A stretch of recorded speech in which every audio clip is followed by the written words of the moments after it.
My weight problem started when I was about, ooh, child, I can't even remember. Maybe when I was like 4, 5. Only my family I know truly the actual age, but from what I can remember, I've been battling weight my whole life. Now, I'm a product of teen parents, and of course, they didn't know well at all. And, I would hear stories about my mom letting me eat a whole gyro. I think she said I ate a whole gyro when I was like 5 or something like that. And then hear stories of my grandfather feeding me, oof, child, pig feet and hog head cheese. Ooh, child, I couldn't even picture myself eating that now. Like, I would die before I eat this stuff. Like, I just can't. I can't. One, I follow the Most High's dietary laws, and two, it just sound nasty. Like, pigs are so disgusting. But anywho, um, yeah, eating stuff like that. And from what I know, I've always eaten.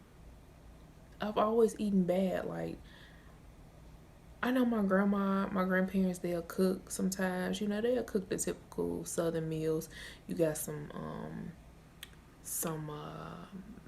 macaroni and cheese and greens, cabbage, and fried chicken and neck bones, things like that. That's I would eat that, but most of the time my diet was like wherever somebody worked at. So my mom and my aunt, they'd work at KFC, Taco Bell.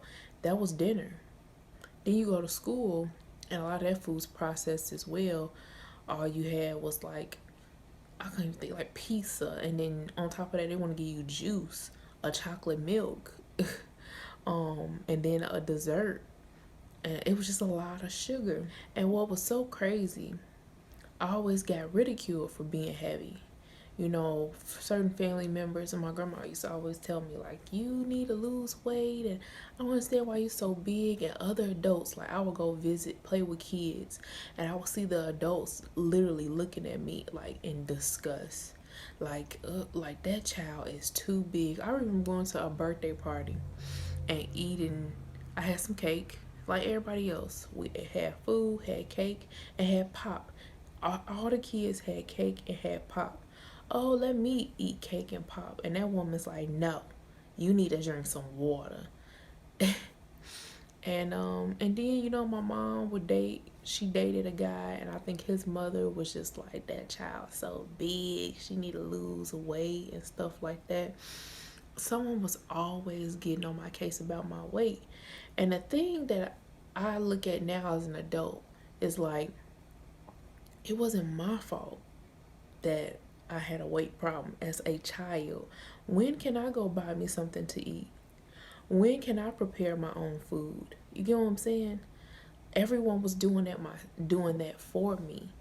As I got older, food definitely became something that I enjoyed to partake in because, growing up, I was a victim of, being sexually abused many times in my life by many people at different points of my life. So that was my comfort.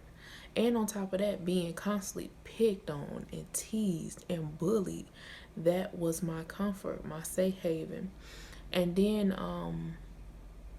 with family members that I did cling to, their love language also was eating food. Like me and my granddad, like that's my most favorite person in the world. But when me and granddad was together, we eat. My weight just piled on. So on top of starting me out with a poor diet as a baby, from what I hear, um, they I'm sure they didn't realize that it was just messing up my hormones and things like that. So by the time I got older, um, and was eating some of the same foods that people my age was eating, one, I was eating far more because my stomach had been stretched. I've been eating this for a while before I even started school. I'm already surpassing my peers because I've been having this issue beforehand. So I just never understood, as a kid, why I was getting beat up on for being obese. Now, it was times where I tried to take it into my own hands. Of course, having eating disorders, bulimia, starvation, well, never really starve, but you get what I'm saying, like try to skip on meals. Um, then trying to eat less. I remember I had a plate and my grandmother, she gave me like 2, 3 slices of bread, talking about eat bread so you stay full longer. And she didn't realize that that bread is the issue. That's a simple sugar. That's something that's gonna take me up for a little bit, and then it's no nutritional value, and it was white bread at that. They thing was they felt that I was eating too much. That's why she probably too big. She eating too much, and it's not that. It was really I'm eating large volumes. I wasn't eating that much throughout the day. It's just when I do eat, it's a large volume of food with no nutritional value. And then if I do eat more, eating cakes and this and all of that, it's because I'm not getting nutrients. I never ever remember having a salad, like just having lettuce and stuff in the house, or eating fruits and stuff like that. Like every night, most of my diet consumed of McDonald's, KFC, Taco Bell, pizza puffs. We get pizza, um, Popeyes, like, and this every now and then we get the southern cooking, which is fried chicken, like I said, neck bones, macaroni and cheese, spaghetti with bread. It's like everything was bad, and my grandmother used to always be like, I used to eat the same food, and I wasn't that big. Here's the thing that I realized: food changes, or food changes. They're doing a lot more to these foods now than what they were doing back in the day. Back in the day, grandma, big mama, and all of them, they canning their own foods. They growing their foods. We're getting processed foods, processed by somebody we don't know, that's putting chemicals in here in the food to keep it from going bad, which it does something to our body. It affects us. So just because, grandma, when she was a little girl, she was eating cornbread, greens, and neck bones and stuff like that, it don't mean that me eating it, first of all, we're two different people, but me eating it, they did a whole lot more stuff to this stuff now. I realized she didn't know that either. And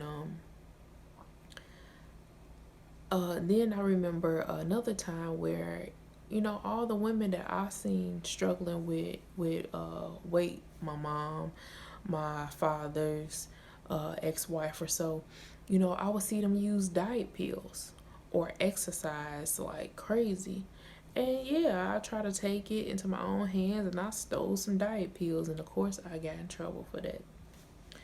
And then when it was just times where I try to put in the effort myself, there was a birthday party, and my father's ex-wife was giving the kids hot dogs, and she was just like asking everybody how many hot dogs they want, and I just wanted two. She was like, how many hot dogs you want? 3, 4? And I'm just like, no, I just want two. You sure you just want two? Because I'm bigger don't mean I need to eat more. Or I may want 3 or 4 hot dogs, but I'm a child trying to fight this temptation on my own. So if I say give me 2 hot dogs, give me 2 hot dogs. So and I'm laughing at all this. I'm trying to make it lighthearted because I understand everybody make mistakes. I understand. I realize as an adult that the adults in your life may not be as grand as you think. They don't know it all. They learning themselves, and you don't see that as a child. But now I'm an adult, I'm able to have that compassion and that understanding. Yeah, I used to have the hurt, pain, and almost hatred. But now it's like I've lost weight a couple of times as a child or a teenager. And a lot of times it's when I moved away from my hometown, away from all of the fast food restaurants, and I would go live with my mom. And we would live somewhere like Iowa, Indiana, weird towns that nobody knows about, and it's not really, they don't have restaurants and stuff like that. So I was forced to eat foods at home. And I was able to drop weight like that. Same thing is going on in my adult life. I moved away from my hometown. Yeah, I'm in a city but I'm in the South. And I'm an adult now, so I make these decisions on my own. But I cook far more or prepare food far more at home than going out to eat. The point of my sharing a bit of my story is for anyone if you a child watching this, or if you a parent to a child that's obese, you need you're the problem. Along with the child probably having some hormonal imbalances, which were brought on by poor nutrition. You have to do that for your child, and a lot of times the child gets to a point where they need a lot more food. And the good thing is you change the food to change the density.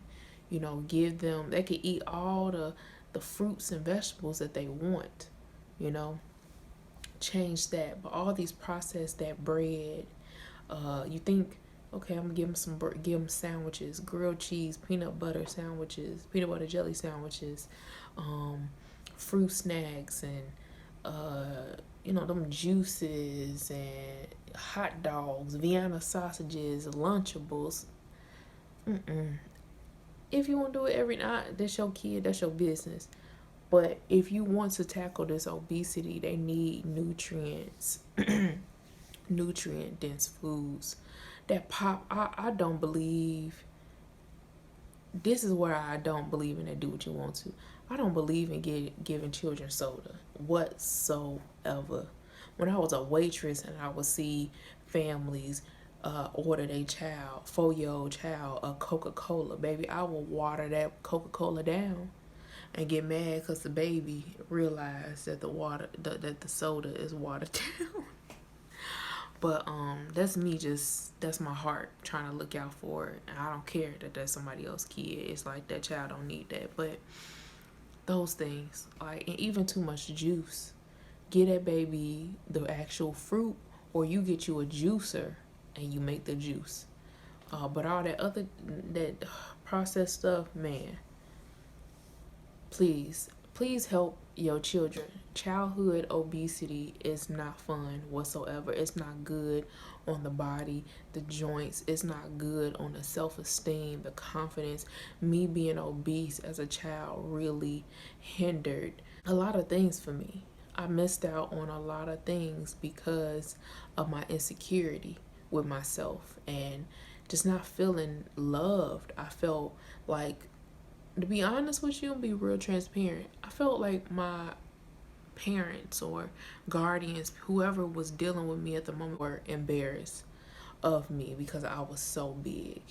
And I would hear adults say things and hear adults talk about my weight and call me names to my face and also to one another. I've even had teachers talk about me. That's a whole nother story. But no, I'm gonna tell that story. Yeah, I was in like the 4th grade, and it was this thing. I was always trying to be popular or be with the girls in crowd because I was always singled out for being big and black. That was the thing. People, really treated me wrong for that, being dark and being fat. And I remember I would see all of the popular girls, they stand on the toilet seats and look over the toilet, stand on the toilet and look over the stalls, just doing something. And it was one particular girl, I know we was children. I still, to this day, like that girl, I'm just like, oh, child. But she couldn't stand me, and she was friends with my friend. And she had just stood on a stall probably the day before. And I did the same thing. And just looked over the stall and said something to my friend who was at the mirror. And tell me why the girl was like, oh, I'm telling you, standing on the stall. We go into the class or whatever, and she actually tells the teacher. And the teacher, y'all, I'm not lying. Like, this is why I'm not sending my child to school, because you don't know who's saying what to your child. This teacher, I hear her say, what? As big as she is, she was standing on the toilet, and she literally came to me and was like, you was standing on the toilet as big as you are? You could have broke the toilet. The whole class start laughing. Then she tried to pull it back, like, no, don't laugh at her. Like, anyone could have broke the toilet. No, you said what you meant. And long story short, I brought it back up to her years later. Yes, I did. I definitely went to her, and of course she apologized. But I told her, like, that really affected me. Like, dang, y'all, it was hard out here. Getting teased at home, getting teased out here in these streets with kids, and then on top of that, go to school and teachers also talking about me. And yeah, I dealt with that a lot. So please, with children, I absolutely hate, like, I have little cousins and stuff like that who have issues with their weight, and I hate hearing another adult yell at them about their weight. And it's like, this child didn't do this themselves. Like, when do they have money to go get the food? When do they have transportation to go get the food? So if you are one of those adults telling a child they too big or they need to lose weight, just be quiet. Like, for real, be a good example for them. The greatest example I ever had, and I will never forget this man for that. It was one of my mom's, and I'm gonna say his name, OZ. Like, I love OZ so much. I don't even know where that man at. But he would never tell me I was big. What he would do, hey TT, come on, you want to exercise? He would exercise with me. He would, give me better foods, give me fish, grilled fish and stuff like that. Not telling me I need to lose weight or I'm too fat. He helped me, and he helped me by being an example. And I think my mama also, later on in life, when she started getting her, help, her going into her health journey, everybody was on a diet. Her going into her health journey, it helped me shed some weight, and I would lose weight every time I would live with my mom. So, like I said, please be out here helping these kids. Do not tear a child down, but also don't allow them, and don't depend on, oh, they'll grow out of it. No, implement, healthy eating habits now, right now. Don't single them out, but you have to work around that. Work around little things that they may want that you've already given them. Give them treats here and there, but it shouldn't be something that they're able to just go and get and feed themselves. Watch them. I hope y'all enjoyed this video. It was definitely on my heart. It's so random, but it's been on my heart for this because I'm tired of seeing it, and I just want to help, and since I'm a product of that, help other people or young people that may be going through it. All right, peace, shalom.